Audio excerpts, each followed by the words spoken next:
Tá gravando.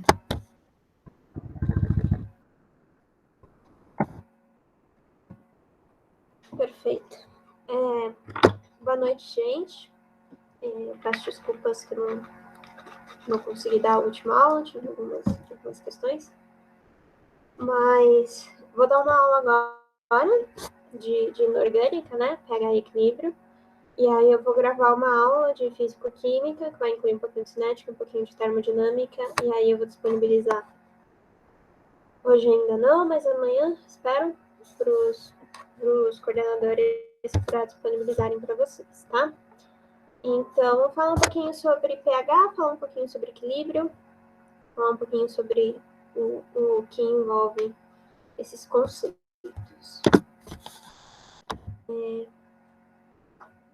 Então, pH é uma coisa bastante obscura, assim, né? Os alunos têm muita dificuldade de abstrair, até porque é um conceito bastante abstrato.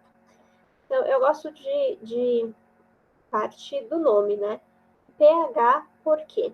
Porque é o potencial hidrogeniônico.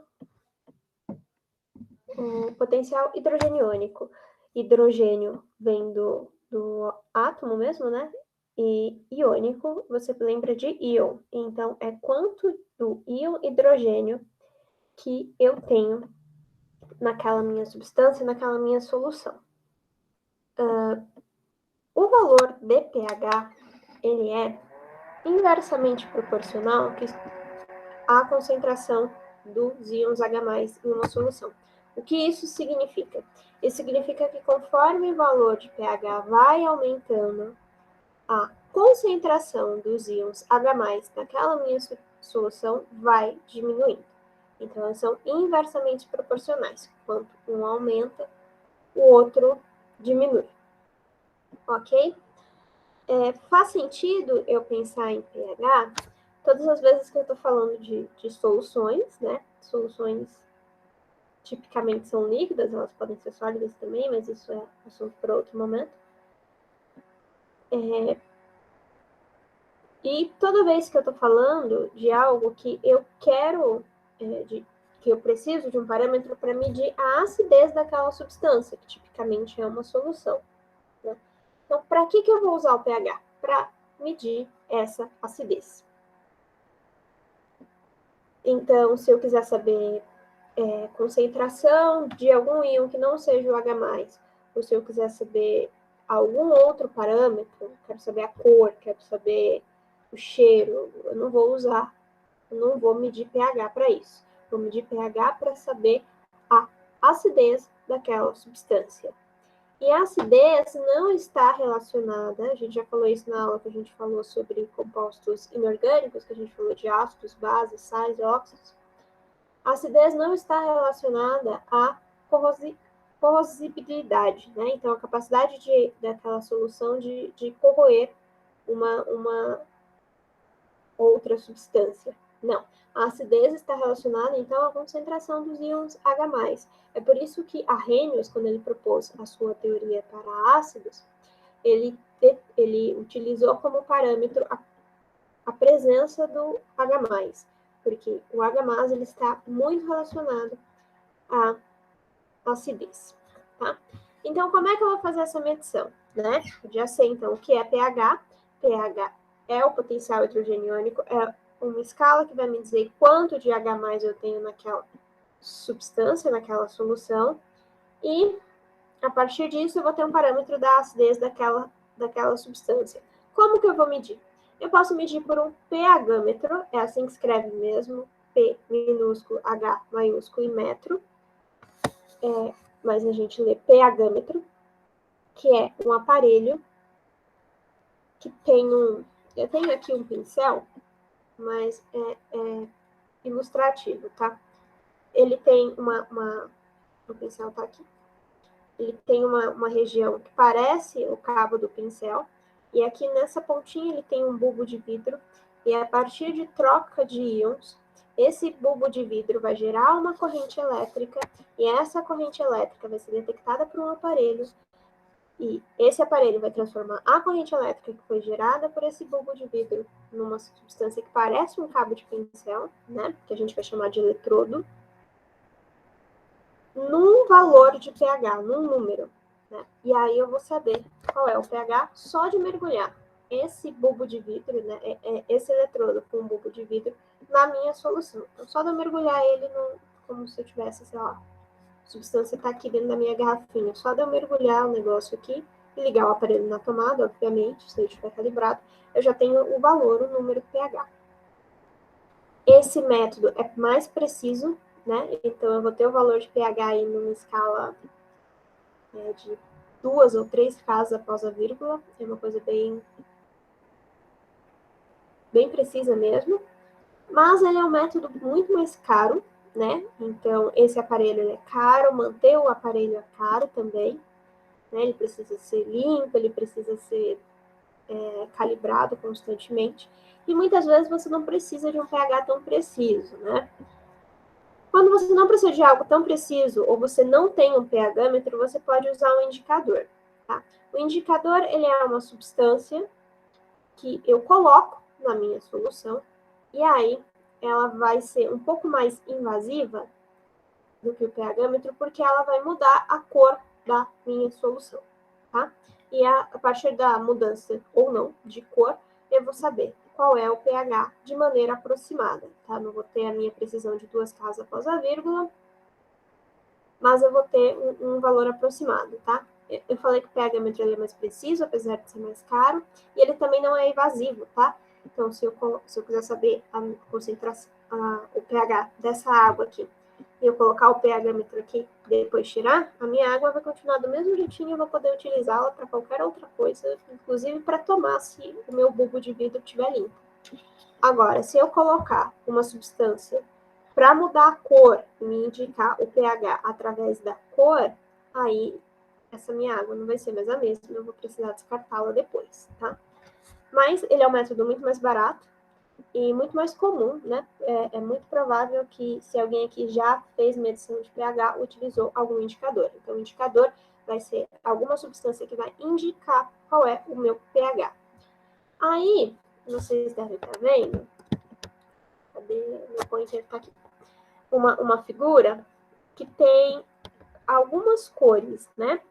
E aí, cada uma dessas cores está relacionada a um número, né? Então, para cá, quanto mais vermelhinho está ácido, conforme vai mudando, vai chegando no neutro, que é verde, e conforme vai aumentando, vai chegando no básico, que é roxo.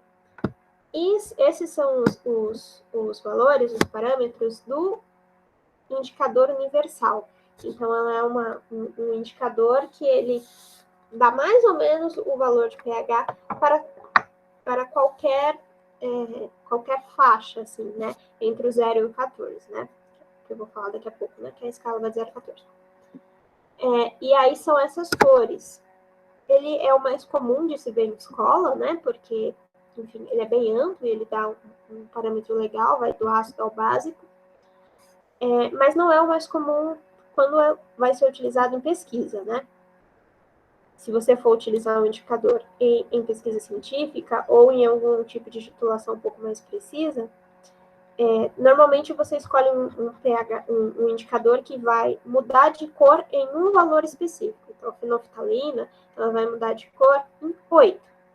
Tá? Antes do 8, a fenolftalina é completamente incolor, virou 8,001, ela já fica rosinha clara. E se você for aumentando, ela vai ficando rosa um pouco mais escura. Tem outros indicadores, vermelho de metila, amarelo de metila, laranja de sei lá o quê. Mas o indicador universal é mais comum de se ver nas escolas justamente por isso. Ele não é tão preciso assim. Se ele tiver verde, eu não vou ter tanta certeza que é um verde mais para água, ou se é um verde um pouco mais para amarelo. Sempre tem aquela discussãozinha na escola quando se faz esse experimento com o indicador universal, né? Mas se é verde mesmo, é amarelo, já está ficando azul. Mas ele, como ele varia em todas as escalas de pH, ele é mais utilizado. Outro indicador que também é bastante utilizado em escolas é o suco de repolho roxo, né? a partir do suco de repolho roxo, dá para você ter uma indicação de tá mais ácido, tá mais básico, e é legal porque é bem barato, dá para os alunos fazerem na hora, então é um experimento bem interessante, eu recomendo para quem se interessa por essa parte mais prática da química, dá uma olhadinha na internet, tem vários tutoriais, tem até vídeos de pessoas fazendo, mas o legal é fazer, e tem várias explicações sobre como fazer o suco de repolho roxo, como utilizar isso para verificar o pH. Você pega algumas substâncias em casa que tem pH diferentes, como por exemplo vinagre, sei lá, soda cáustica, e aí você mede. É bem interessante. Então, como eu falei, o indicador universal ele vai de 0 a 14, porque 0 a 14 é a escala que foi estabelecida para pH, tá? Então, quando o pH está em 0, ele está o mais ácido possível, ele vai passando até o 7, então de 0 a 14, o 7 está bem no meio, o 7 vai ser o que a gente vai chamar de neutro, e conforme ele vai aumentando, ele vai ficando mais básico, ou a palavra mais utilizada é mais alcalino. Então, 14 é o mais alcalino possível. De 0, então, a 14. Por quê? Porque foi estabelecido. Precisava estabelecer uma escala, então, assim como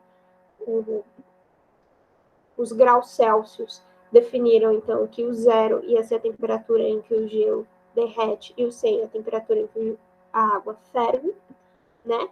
E aí estabeleceram que um ia ser 0, o outro ia ser 100. Em outras escalas de temperatura, como, por exemplo, Fahrenheit, o 0 é realmente onde a água derrete, mas quando a água ferve já é 180. Isso foi estabelecido por uma pessoa.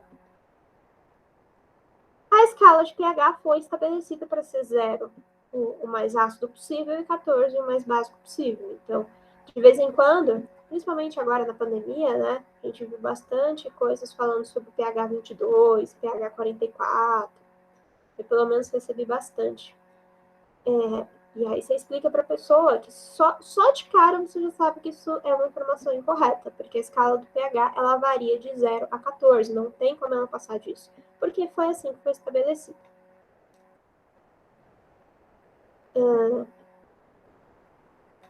Acho que é isso que eu tinha de importante para falar, então fiquem bastante atentos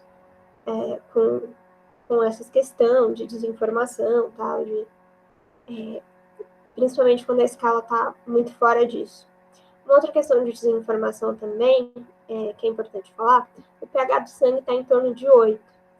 Nós desenvolvemos um sistema sanguíneo que consegue manter a respiração, né? As nossas células conseguem transportar oxigênio, gás carbônico, baseando-se num pH em torno de 8.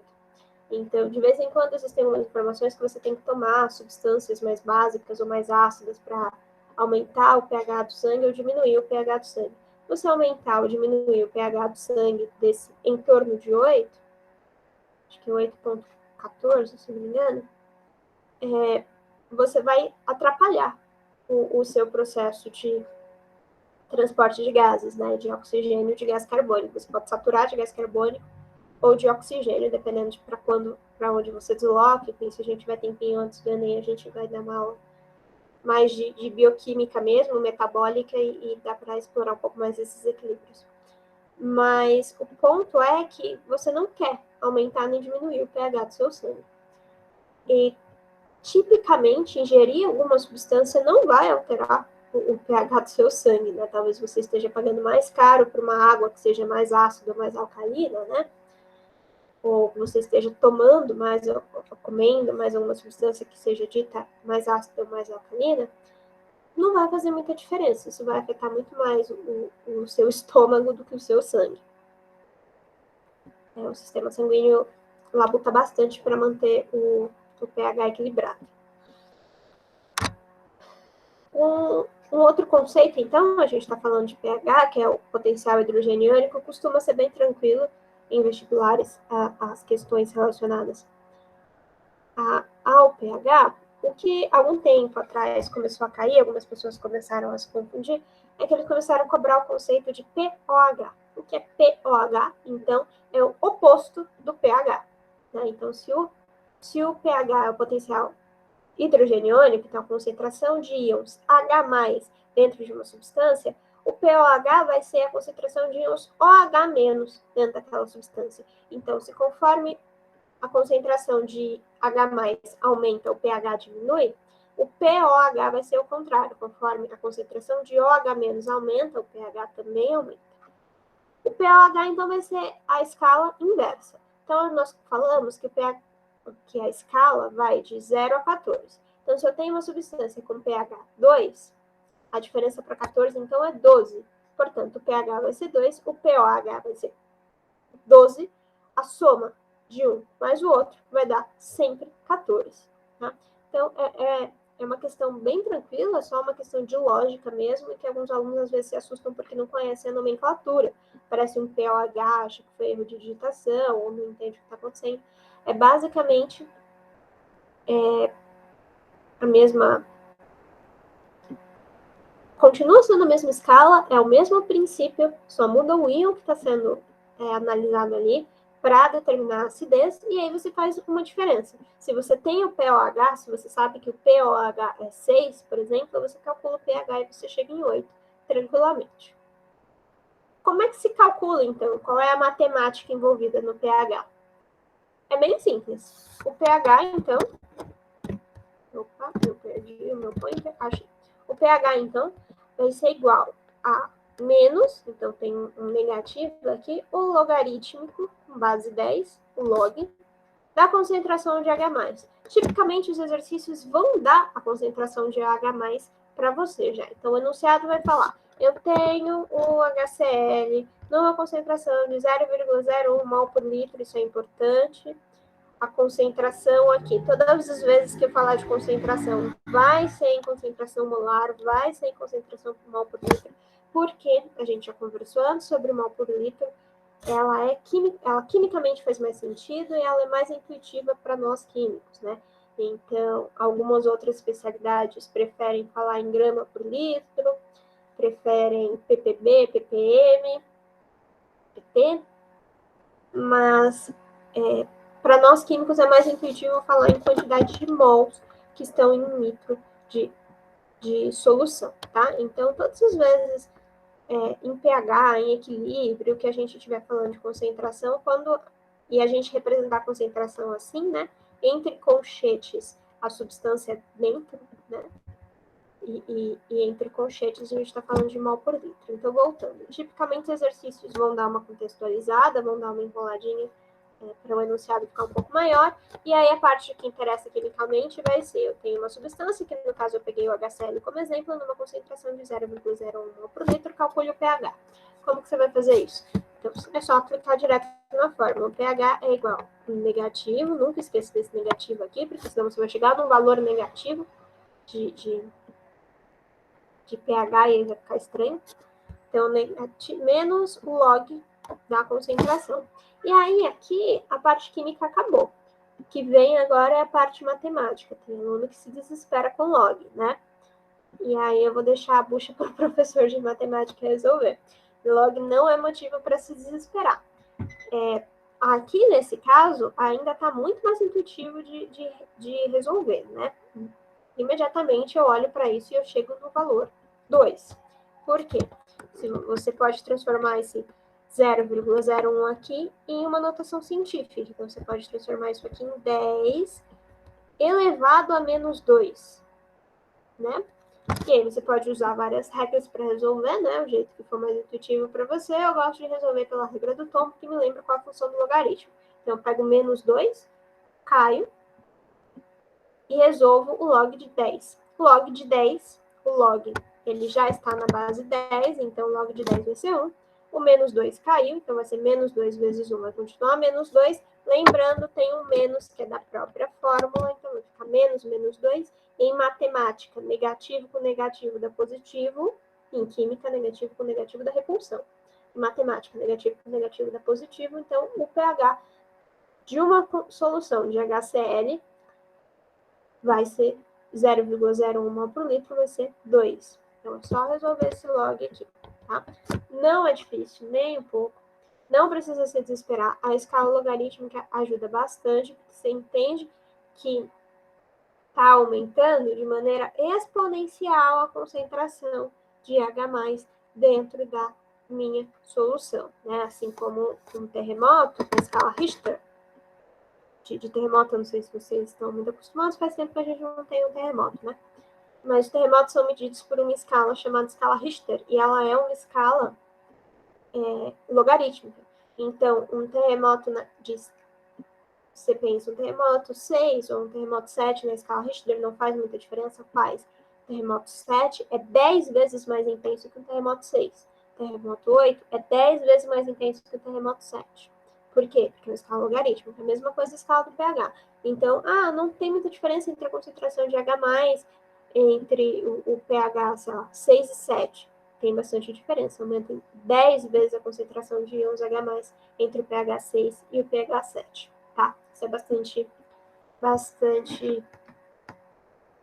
importante de prestar atenção, de focar mesmo, né? Que a escala de pH ela é uma escala logarítmica. Tipicamente, um exercício vai cobrar isso. Vai ser muito difícil um vestibular cobrar algo mais que isso. Existe algo mais que isso? Existe. Né? Dentro da química, não vou mentir que pH é só isso. A gente poderia explicar, por exemplo, o Henderson-Hasselbalch, que é uma fórmula que a gente utiliza quando a gente precisa lidar com pH misturado em tampão, mas eu não vou fazer isso hoje. Se sobrar um tempinho mais para o final, chegando perto do Enem, eu passo isso. O Enem, com certeza, não vai cobrar. Já vi FUVEST cobrar na segunda fase uma única vez, nunca mais. Mas de cálculo vai ser basicamente isso. Eles não vão complicar muito mais que isso. O que pode acontecer também é que eles cobrem algumas substâncias conhecidas para saber se elas são ácidas ou básicas e mais ou menos em que pH elas estão. Aqui depois eu vou deixar esse PowerPoint lá no Google Sala de Aulas, vocês podem dar uma olhadinha. Tem aqui exemplos de substância que tem pH 1, pH 2, pH 3 aqui em cima, né? O conhecido é a água ela tem pH 7, quando a água está destilada. Então, essa água que eu estou tomando aqui, a gente já usou esse exemplo várias vezes, ela é uma solução. Então, tem vários sais minerais, cadê o rótulo? Aqui o rótulo, tem uma lista de sais minerais que estão dissolvidos aqui. Esses sais minerais dissolvidos aqui, elas tornam a água um pouquinho mais básica, tá? Porque o tipo de sal que está dissolvido aqui vai aumentando o pH. Tanto é que a água do mar, ela tem um pH aqui em torno de 8,5, mais ou menos. Então, ela é mais alcalina, mais básica mesmo. Mas a água destilada, então, ela vai ter o pH 7, que é o pH neutro. Então, substâncias que é legal saber. Quando você estiver pensando em pH bem baixo, você pensa em HCl, né, que é ácido clorídrico. O ácido clorídrico também está presente no nosso suco gástrico. Então, associe o HCl, associe suco gástrico a coisas mais ácidas. Coisas mais próximas de neutro. Água, a saliva. Cerveja tem um pH ali em torno de 4, em torno de 5. Então, já está mais próximo do neutro. A água do mar tem um pH em torno de 8. Também está próximo do neutro, mas por outro lado, um pouco mais alcalino. E a soda cáustica, o famoso NaOH, ele está aqui. É quase 14 o pH da soda cáustica. Então, é bastante básica, tá? E a soda cáustica, lembra, ela é bastante corrosiva e ela é bastante básica. Então, desassociar a ideia de corrosão da ideia de acidez. Então, era basicamente isso sobre o pH. Vou falar um pouquinho, então, sobre equilíbrio químico. Equilíbrio químico é outro conceito que os alunos sofrem um pouquinho para entender, apesar de ser um conceito bem tranquilo também, mas tudo bem. A primeira observação que eu queria fazer sobre equilíbrio químico é na questão da representação, né? Vocês estão vendo que aqui eu coloquei uma reação, já vou explicar essa reação para vocês. Eu coloquei essa setinha aqui, que ela está apontando para os dois lados, né? Se for um concurso muito exigente, o vestibular não vai ser tão exigente assim, mas se vocês forem prestar um concurso público bastante exigente, ou se vocês estiverem, sei lá, numa prova de mestrado ou coisa assim, essa setinha aqui, ela representa ressonância, ela não representa equilíbrio. Então, ela não está correta. Vocês teriam que usar uma dessas duas setas que elas estão aqui em cima, né? Preferencialmente essa primeira aqui, mas pode ser essa daqui também, sem problemas. Não essa. E não uma seta única, né? Uma seta que vai só para o lado, uma seta direta. Eu coloquei essa daí porque é a que tem disponível no PowerPoint. É claro que você pode pegar algumas extensões para ter a seta de equilíbrio. O Latrex tem a seta de equilíbrio, mas eu estava fazendo pelo meu computador mesmo, eu estava sem essas extensões aqui, então eu deixei essa setinha mesmo. Mas é só uma observação, se vocês estiverem fazendo alguma coisa. Essa setinha aqui para o vestibular não vai ter tanto problema. Mas se vocês forem prestar algum concurso público ou alguma coisa mais séria, preste atenção que a seta de equilíbrio é preferencialmente essa daqui. Essa aqui pode ser também, mas preferencialmente essa. Então, o equilíbrio químico, ele está relacionado diretamente a uma reação química. Na verdade, é duas, eu já vou explicar. Mas o problema principal é que a palavra equilíbrio, ela é muito polissêmica, né? Então, as pessoas associam vários significados à palavra equilíbrio. Então, elas pensam em equilíbrio quando elas pensam em se equilibrar em cima de uma prancha, por exemplo, de um skate. Elas pensam em equilíbrio em balança. Mas aqui, quando a gente for falar de reação química, uma coisa legal de pensar, e foi bastante interessante, que aconteceu comigo esses dias, vou fazer um parênteses aqui. Eu não consegui assistir a final do futebol feminino nas Olimpíadas, que acabaram ontem. Acho que alguns de vocês devem ter acompanhado as Olimpíadas de Tóquio, foi bem legal.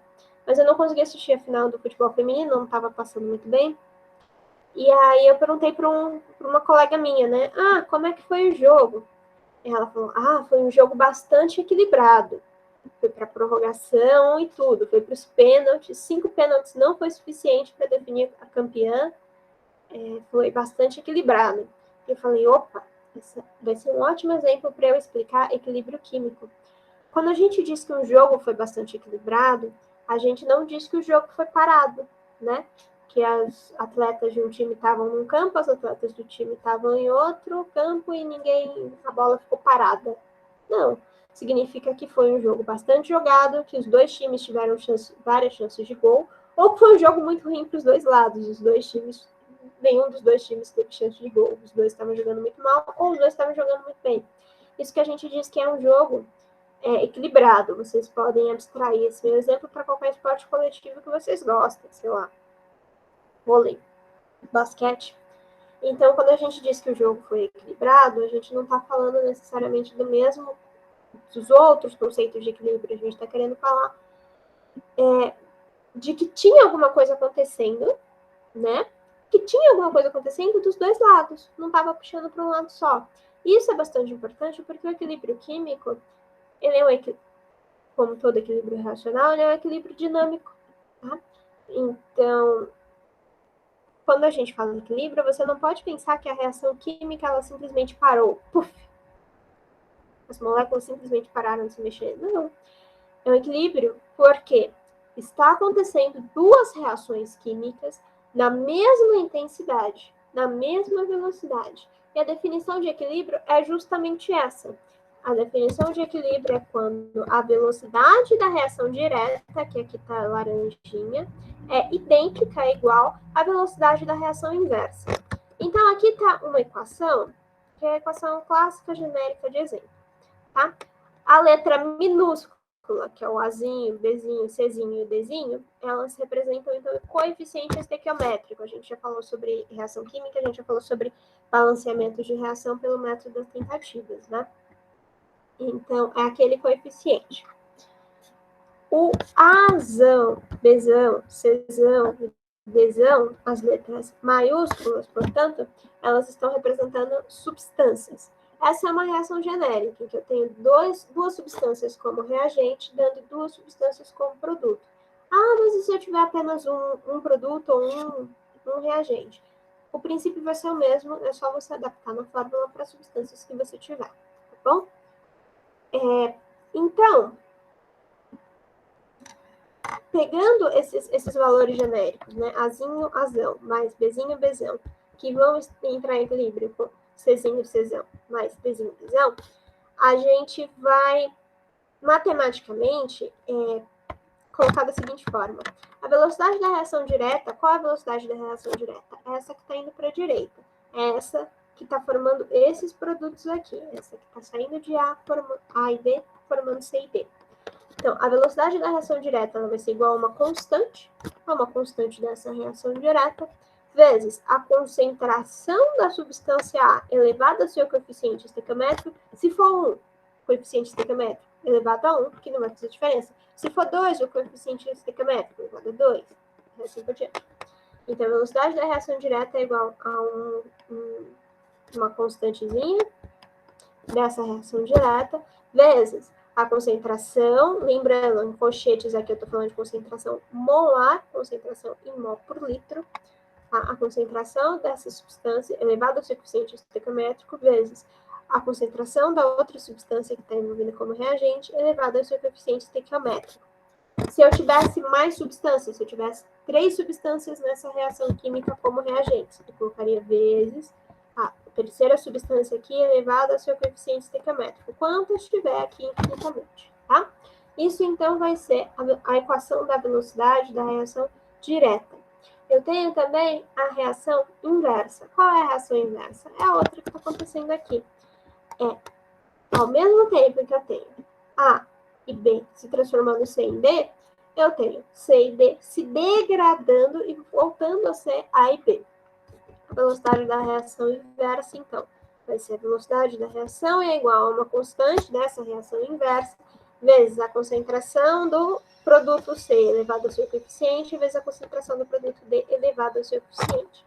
Se eu igualar essas duas equações e isolar as constantes só de um lado, eu vou ter que constante direta dividida pela constante inversa é igual aos produtos, né? A concentração dos produtos elevados aos seus respectivos coeficientes, dividido pela concentração dos reagentes elevados aos seus respectivos coeficientes. Quem tem um pouco mais de dificuldade de fazer transformações em fórmulas matemáticas, eu recomendo que faça isso.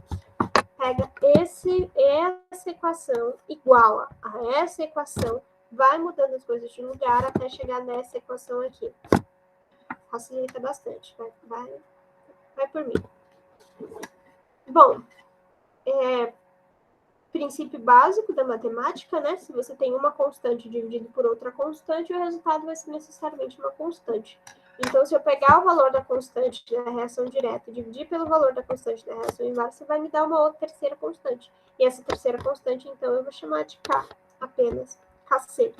C porque eu estou trabalhando aqui com concentração, tá?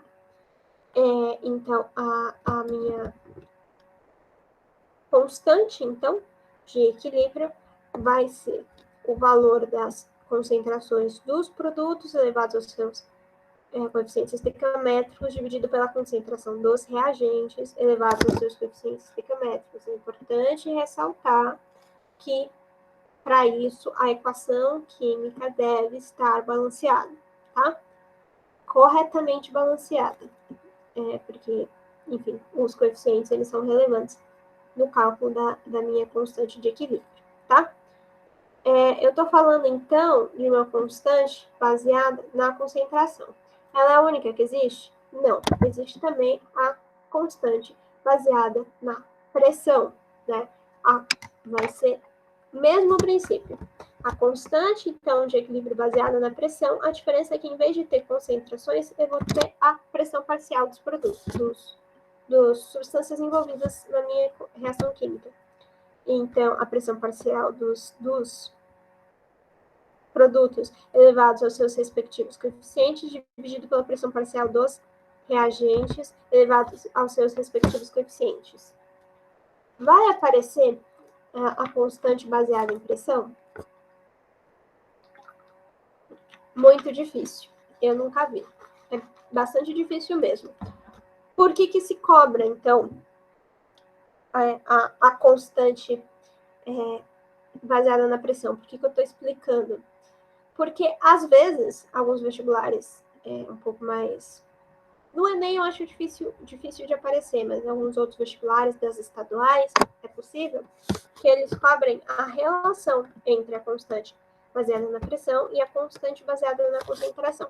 Essa relação é a constante baseada na pressão é igual a constante baseada na concentração vezes RT elevado a ΔN.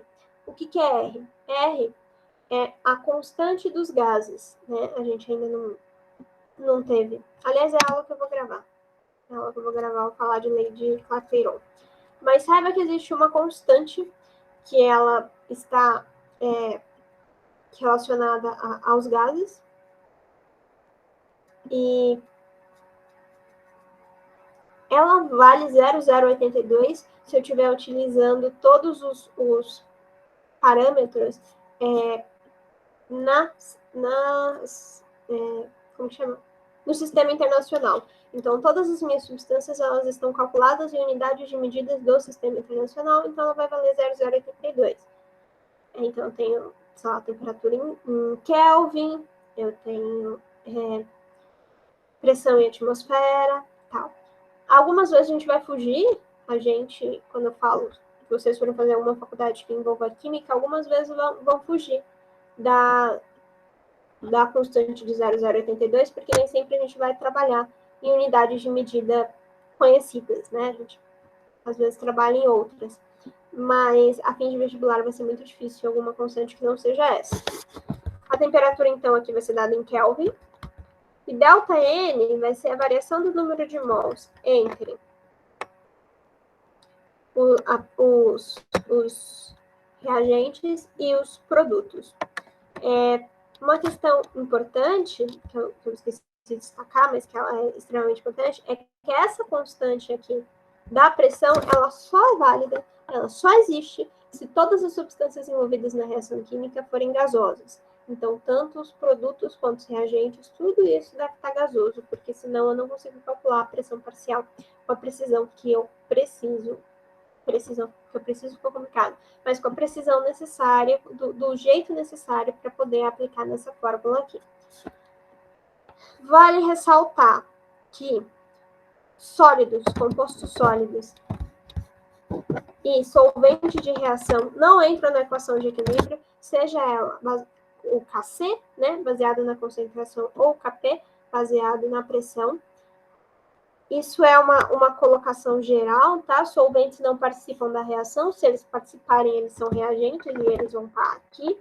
E sólidos, não é que os sólidos não entram, na verdade eles entram, mas eles não vão fazer diferença, eles entram e saem, digamos assim, eu não vou me aprofundar para explicar. E, simplesmente, se você vira um sólido, você risca ele, né? Então, se eu tiver aqui, por exemplo, o composto D for um composto sólido, eu não vou incluí-lo na minha equação de equilíbrio. O equilíbrio, então, ele pode ser favorecido ou desfavorecido de acordo com algumas condições. Então, por exemplo, o aumento da temperatura favorece uma reação que é endotérmica. O oposto também é válido. Então, a diminuição da temperatura desfavorece uma reação endotérmica ou favorece uma reação que seja exotérmica, tá? O aumento da concentração de reagentes, então, favorece os produtos. O oposto também é válido. O aumento dos produtos favorece a formação dos reagentes. E o aumento da pressão favorece o lado que tem o menor volume total sendo produzido, isso pensando apenas quando eu tenho gases envolvidos em todos os meus compostos da reação química. Tanto os produtos quanto os reagentes são todos gasosos. Quando eu digo favorece, desfavorece, eu estou dizendo que tira a reação do equilíbrio. Então, a reação está no equilíbrio porque as duas reações, né, tanto a direta quanto a inversa, as duas transformações químicas estão acontecendo na mesma velocidade. Quando eu coloco alguma condição que vai favorecer uma coisa ou outra, os dois estão vindo na mesma velocidade, um vai começar a ir mais rápido, ou o outro vai começar a ir mais rápido, dependendo das condições. Às vezes é isso que eu quero. Eu quero que o produto ande mais rápido, ou eu quero que a degradação do produto, ou seja, a volta para os reagentes, ande mais rápido. E aí eu altero as condições de acordo com a minha necessidade. Acho que sobre equilíbrio é isso. Tem aqui em cima algumas setinhas que eu acho bastante... eu achei bastante interessante essa tabelinha. Tem algumas setinhas falando sobre reação, né? Tipicamente a gente representa, ou pelo menos até agora a gente representava a reação química assim, com uma seta única. Quando a reação está muito favorável para os produtos, a gente continua representando como uma seta única, tá? Quando a volta, a reação inversa, ela acontece numa velocidade muito devagar. Mas, tipicamente, a gente, como eu já disse, eu mostrei as duas setas, né? Uma seta que vai e volta. Essa é a do equilíbrio, tipicamente equilíbrio total, né? Quando você tem uma tendência aos reagentes, então você mudou aqui alguma das condições que eu falei. E aí, agora a sua reação química está tendendo aí para os reagentes, você aumenta um pouquinho a seta que está indo em direção aos reagentes e deixa a outra um pouquinho menor. Quando ela está com tendência aos produtos, você pode fazer a mesma coisa. Então, uma setinha pequena indica que está em equilíbrio, mas o equilíbrio está desfavorável para o lado que a setinha que está a setinha pequena. Por fim, só para terminar, esse gráfico aqui ficou cortado, mas o eixo Y é o eixo da velocidade de reação e o eixo X é o eixo do tempo. Então, aqui de azul, para mim aparece como azul, está acontecendo a reação direta, e aqui está acontecendo a reação inversa. Chega um ponto em que a reação está em equilíbrio, ou seja, a partir daqui, ao longo do tempo, a velocidade tanto da reação direta quanto a reação inversa serão a mesma, tá? É exatamente o que eu falei antes, só que mostrado na forma de um gráfico. E como sempre, eu deixo um exercíciozinho para vocês. Eu vou deixar esse PowerPoint no Google Sala de Aula. Para vocês tentarem resolver e ver se o conceito de equilíbrio químico ficou tranquilo. Esse é um exercício que caiu no Enem já faz bastante tempo, mas eu acho que é um exercício bem legal. É mais ou menos por aí que o Enem cobra. Planejei um pouquinho mal o tempo, eu acho. Eu achei que ia demorar um pouquinho mais para explicar. Mas... E é por isso que eu não coloquei outros conceitos juntos. Mas eu acho que já tá bom. Não vale a pena eu pegar outro PowerPoint e começar a explicar concentrações de titulação, porque eu acho que já são conceitos muito abstratos para uma aula só. Alguma dúvida? Uma questão? Não. Não? Nem pH, nem equilíbrio? Não é que eu já tinha visto essa matéria antes, mas a minha dúvida é um pouquinho mais pra frente. Se você quiser falar. É que eu acho que seria legal no exercício, tipo, sim, pegar no exercício. Porque também é mais na conta, eu não consigo muitas vezes associar a conta, dependendo do exercício. A conta do cálculo de pH ou da constante de equilíbrio? Então, da constante de equilíbrio e também, é que também um pouquinho mais para frente da constante de equilíbrio também tem a fórmula universal, eu não sei se é isso que você fala. Uhum. Eu acho que é isso. Aí tem um pouquinho mais para frente que eu não sei como que é. Tá, eu vou propor o seguinte, Vitor, que você tente resolver esse exercício que tá aí, veja se ele faz sentido, ele não tem conta, mas eu vou colocar então mais um exercício, ele é mais conceitual, mas eu vou colocar então mais um exercício de cálculo no final desse slide, aí eu disponibilizo lá no Google Sala de Aula. Se você tiver dificuldade, eu acho que já na próxima aula a gente vai chegar aí. E aí, se você não tiver conseguido resolver, você traz a sua dúvida para a aula e a gente discute. Uhum. Pode ser? Pode. Eu vou fazer isso. Eu vou adicionar, então, mais um exercício mais relacionado à conta. Mas, normalmente, o problema não é químico, nesses casos, né? Normalmente, o problema é matemático. Mas eu vou fazer de tudo para tentar sanar os dois, de ficar claro qual é a conta que tem que ser feita e como ela tem que ser feita matematicamente. Sim. Bom, então a gente volta a conversar na próxima aula, que eu acho que a gente já vai chegar aí. Então, se sobre o conceito está tudo bem, quero o mais que eu considero mais importante, né? Que os vestibulares, apesar de muito se insistir na conta, eu acho que a conta você tem da fórmula é bem tranquilo.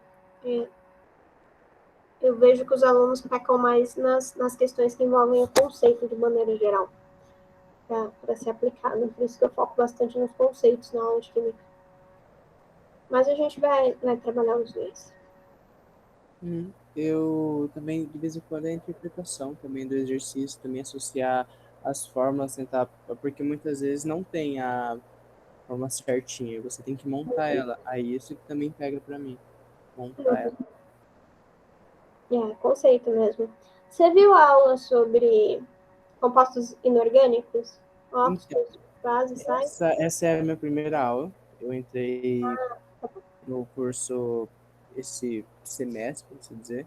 Essa é a minha primeira aula. E também química orgânica eu também pego bastante.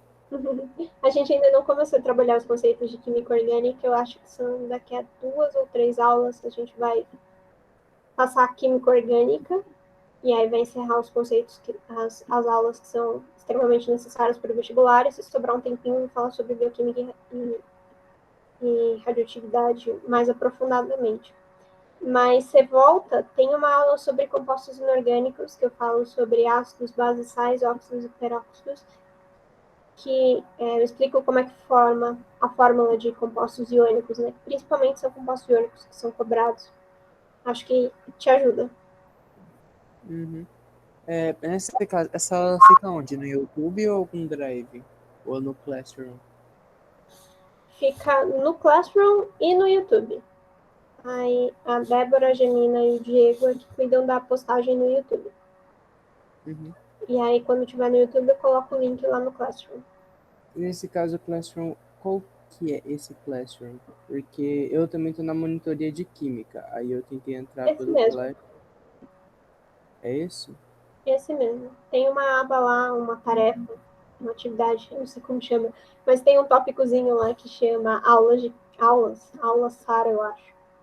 E aí, então, as aulas, tá o número da aula, qual foi o conceito que foi passado naquela aula, tá a apresentação em PowerPoint e o link pro vídeo da aula. Então, eu estou tentando entrar agora na do monitoria de química GB. Aí eu tentei entrar no Classroom e não estou conseguindo. Ele está dizendo que essa aula não foi essa aula não foi encontrada. Poxa, depois você manda uma mensagem. Você tá no grupo do WhatsApp? Eu tô, mas eu não sei qual que é o seu. Não, eu ia dizer para você mandar uma mensagem no grupo mesmo, de maneira geral, para ver se mais alguém está passando por esse problema. Que se for alguma coisa sistematizada, tem que dar um jeito, né? Mas aí, se for alguma coisa mais individualizada, aí a gente entra em contato, ou eu, ou a Débora, ou o Diego, ou a Janina, entra em Não, mas contato acho que é só o direto link com você. mesmo. Hã? Eu acho que é o link eu não sei se o link, não sei, tem como, vamos dizer, vencer o link, sabe?